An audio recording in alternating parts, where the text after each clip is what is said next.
Ce n'est pas encore la fronde, mais le vent se lève contre le décret annoncé du gouvernement. Un texte qui prévoit une augmentation drastique des droits d'inscription pour les étudiants étrangers hors Union européenne. x16 indique la pancarte. En effet, un étudiant en licence paie 178 € par exemple. À la rentrée, il devra s'acquitter de 2 895 €.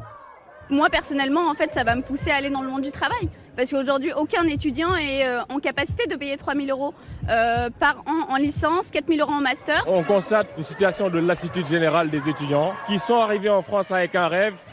Et ce rêve est brisé dès qu'ils arrivent. Le ministère a promis quelques assouplissements, augmenter le nombre d'étudiants exonérés de frais d'inscription de 10 à 20%.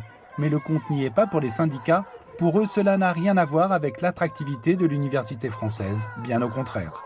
L'université est un service public en France. Dire qu'on va augmenter l'attractivité en augmentant les frais d'inscription, c'est un non-sens total. Ce qui va se passer, c'est qu'on va avoir des centaines de milliers d'étudiants qui vont quitter les universités françaises et qui ne reviendront pas.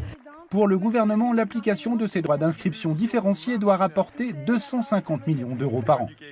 Je voudrais enfin terminer en mentionnant que la France reste 10 fois moins chère que la Grande-Bretagne, par exemple. C'est un avantage compétitif. Vous parlez de racisme. Je voudrais vous indiquer que la Grande-Bretagne, le Danemark, la Suède, les Pays-Bas, l'Australie, l'Inde, le Canada, l'Afrique du Sud pratiquent des droits différenciés de ce type.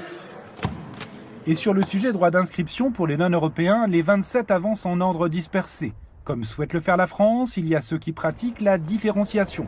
À commencer par les Scandinaves, Danemark, Suède et Finlande, mais aussi les Pays-Bas et l'Irlande, et dans une moindre mesure la Belgique et l'Espagne.